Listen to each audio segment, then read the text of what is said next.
Hello and welcome. Today, we're diving into a rare and complex genetic disorder called Timothy syndrome. This condition primarily affects the heart, but its impact extends to other vital systems, making it a challenging diagnosis and a significant concern for those affected and their families. Join us as we explore the intricacies of Timothy syndrome, from its causes to its potential treatments. Timothy syndrome is caused by mutations in the CFN1 gene. This gene provides instructions for making a protein that forms a part of calcium channels.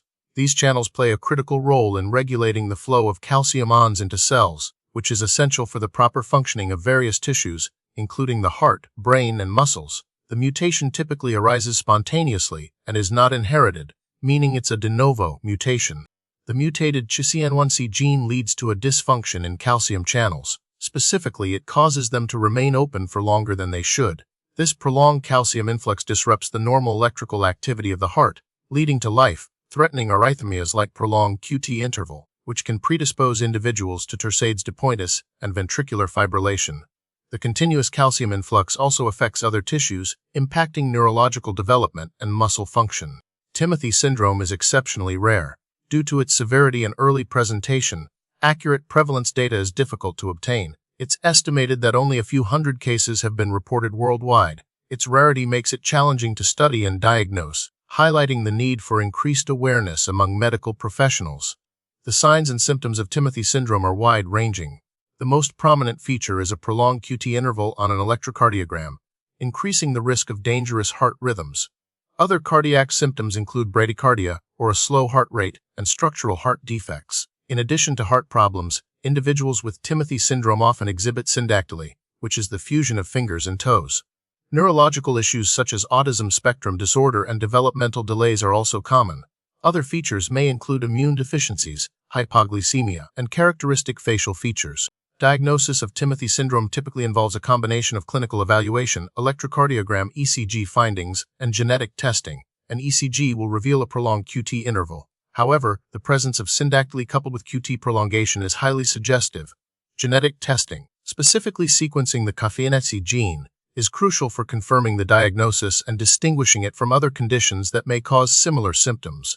While there aren't distinct classifications or subtypes in the traditional sense, the severity and specific manifestations of Timothy syndrome can vary among affected individuals. Some individuals may have more pronounced cardiac issues, while others may experience more significant neurological challenges. Researchers have identified different mutations within the CFN1 gene that may correlate with slightly different phenotypic expressions, but clear genotype-phenotype correlations are still being explored. Treatment for Timothy syndrome is multifaceted and aims to manage the various symptoms. Medications, such as beta blockers, may be used to help control heart rate and prevent arrhythmias. An implantable cardioverter defibrillator ICD is often necessary to protect against sudden cardiac arrest. Surgical intervention may be required to correct structural heart defects or address syndactyly. Supportive therapies, including physical, occupational, and speech therapy, are crucial for addressing developmental delays and improving quality of life.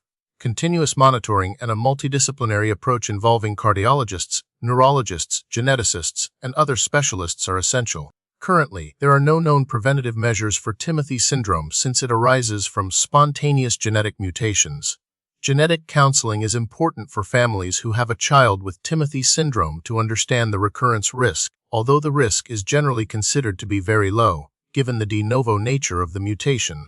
The prognosis for individuals with Timothy syndrome is guarded. The condition can significantly impact lifespan and quality of life. Sudden cardiac death is a major concern, emphasizing the importance of early diagnosis and aggressive management. Research is ongoing to better understand the pathophysiology of Timothy syndrome and to develop more targeted therapies.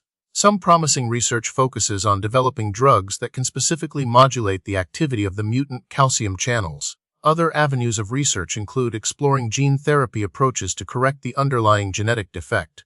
These advancements offer hope for improving the long-term outcomes for individuals affected by this rare and challenging condition.